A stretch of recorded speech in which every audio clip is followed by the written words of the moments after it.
Blessings, beautiful people. I hope you guys are having a phenomenal day. I hope all is well. It has been a minute.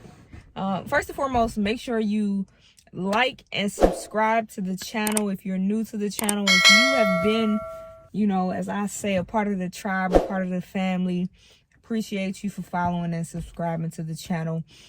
But what up though? Like, I hope you guys had a good Thanksgiving, a good holiday. It's been a while since I did a video, actually. Like, I was thinking this morning, like, man, I ain't done a video since like October. Now I know I threw up some content, but it's actually content I had already recorded. I just was procrastinating these braces, procrastinating on editing it to get it uploaded. But today, I kind of wanted to share some of the things that the Lord has been talking to me about. And I know we're ending, like, man, it's 2020 is pretty much almost over with. We're in a new month, the last month of the year. How, we're so, quick and fast and into 2021. But I would challenge you not to run to 2021 just yet, because as long as there's more time in this year, God can still do a great thing. And so if we can expect him to do it, he'll do it. God's promises is yes and amen. And so we can trust that, it doesn't matter. Time is a non-deterrent or factor to God. He sits outside of time. He's eternal. I was about to say external. That's why. He's eternal. And so because he's eternal, he's not limited by time. And so if we, you've been believing God for something. This year, our bishop said that this was the year of restoration. Some of us might have gone 11 months and haven't seen anything restored. But I'm telling you, God in this last month can restore things that seemingly seem like it couldn't be restored. And so if you can believe and expect God to do what he said he's going to do, he'll do it. This ain't what my video is about, but I just wanted to share that. So lately, I was thinking the other day, thinking about just what's been going on lately for me. And so I wanted to come on and share with y'all, because y'all my family. So I'm gonna share with y'all. So I just been in this like dry kind of mood. And I don't want to say necessarily with God, but just this dry kind of mood. And I was talking to a friend. They were kind of asking me, hey, what type of revelation have you gotten from God? And I'm like, And I really was kind of perplexed thinking about it. Like, dang, I haven't really gotten anything. At least in my mind, I didn't think that I got anything. And as I began to talk to her, I began to see that God was giving me revelation, but it just wasn't how I thought it.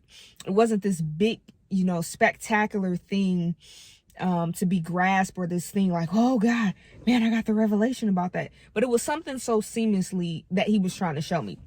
In this season, like I said in the beginning, I've been feeling this dryness, this just kind of going through the motions. And what God has really showed me is, think about any relationship that you have.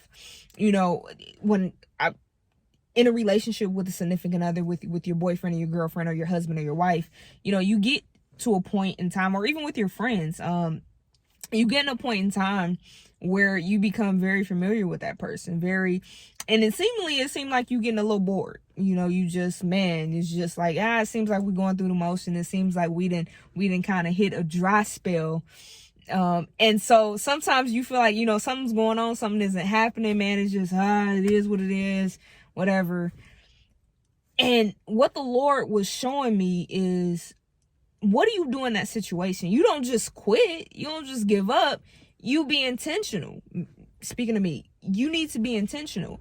When you feel like something is going wrong in a relationship, or you feel like you've so many years you've been with this person, you're doing the same thing, and it's like, hold on, let me not continue to do the ritual. Let me be intentional about this relationship. When I think about my friendships, I'm very intentional about my friendships, making sure that I'm checking on my friends, making sure that, if I'm not calling them I text him, let him know, hey, I just want to say I love you. Very intentional. But I'm noticing as I grow years and years with God, I start to not be so intentional. He was reminding me the other night, you went the whole day and only thought about me twice or said something to me twice.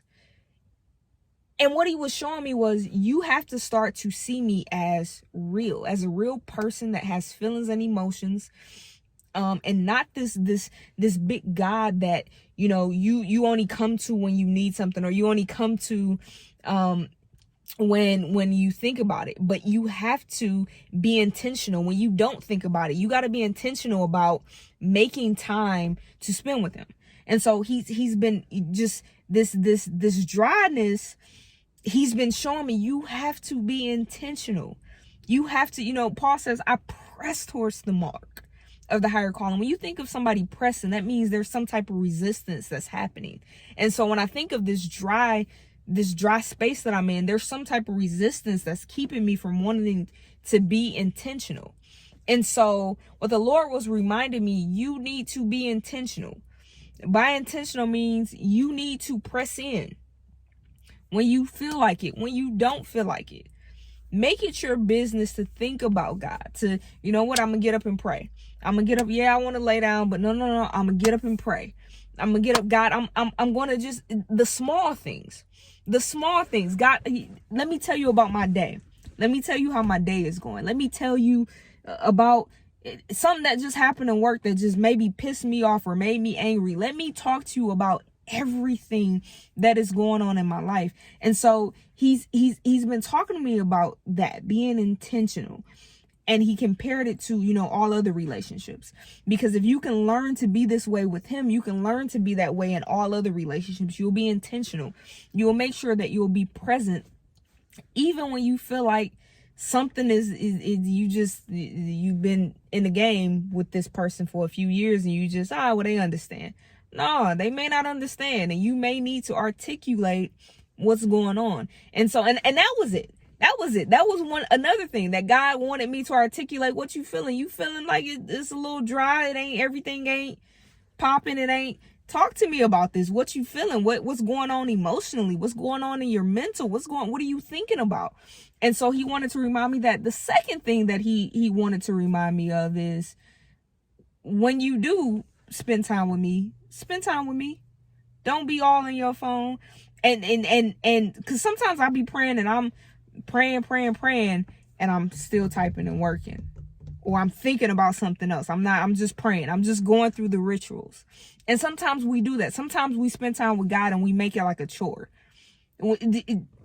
Sometimes we do it in our relationships. And how many times have you done something in your relationship where you made it like a chore and the person is like, okay, I don't even want that, because you ain't even putting no love and honey on it. You just doing it like I'm bothering you or something. Like you ain't gotta. And that's what God was saying to me. You ain't gotta. Why you coming in my presence if you ain't gonna give me your time and attention? If you're not, it all belongs to me anyhow. But how dare you come before me in my presence and not give me your undivided attention? Give me your undivided heart.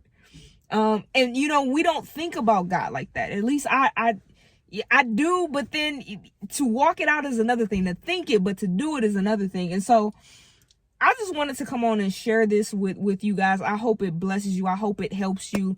If you're in a season where you feel like, you just got that, you've been rocking with God for a minute and just feel like, it's dry, or you feel like you just so much is happening in your life and God, where are you? Man, you can talk to him about whatever is going on in your life, whatever you thinking, whatever crazy, weird thoughts, whatever you thinking about him, where you don't feel like, I don't feel like praying, I don't feel like talking. You can talk to him about it. And also being intentional about making sure that you're giving God your undivided attention. And not being distracted with other things, because nobody wants you in their presence and I don't like if I'm out with somebody and they just all in their phone and I'm talking and I ain't picked up my phone, but you in your phone and we talking. That just, I'm looking at you like this, and You gonna put your phone down, or do we need to reschedule this time because you are occupied? And so make sure when you're when you're in the presence of God that you're giving him your undivided attention, and that you're being intentional. I'm not saying that you gotta sit before him for hours and hours, but when you do sit before him, make sure you're making time for him. And that you're focused on him, because there may be something that he wants to get to you, but you ain't paying him no attention. You just talking, you just regurgitating the normal saying. I was telling my friend, I said, I was sitting there and I'm doing something else and I'm praying and talking to God. Oh God, you're my this and that. And I realized I ain't even getting no thought to that. I just said it like, okay, hold on, stop what you're doing, pump the brakes. Put some respect on God's name when you talking to him. Put some respect on this communication when you're referencing him. Don't just be out here throwing out words and saying stuff with it's truth behind it, but with no care about it. And so I wanted to come on and share. I don't know if you guys are like me, man. I had to repent and ask the Lord to forgive me, and to really be intentional about giving him my undivided attention and making sure that I'm pressing past whatever I'm feeling, whatever I'm thinking, that dryness, and being intentional about growing in relationship with him, because it doesn't matter how long I've been doing this or how long I've been in a relationship with God. I haven't got to a place where I've arrived. I'm not arrogant, where I think that I know it all and I know everything about God and every aspect of God. God is, eternal, and so I'll be forever learning him, forever learning things about him that I didn't know, forever getting the daily download, forever seeing things about him that I've never seen before. The angels go around his throne and say, holy, holy, holy, because there's something new that they learn about him that they didn't know before, and they've been with him for way longer than I have. So I just wanted to come on and share that. Be blessed, people of God. I love you. Most importantly, Jesus Christ loves you. Have a great day. Bye, guys.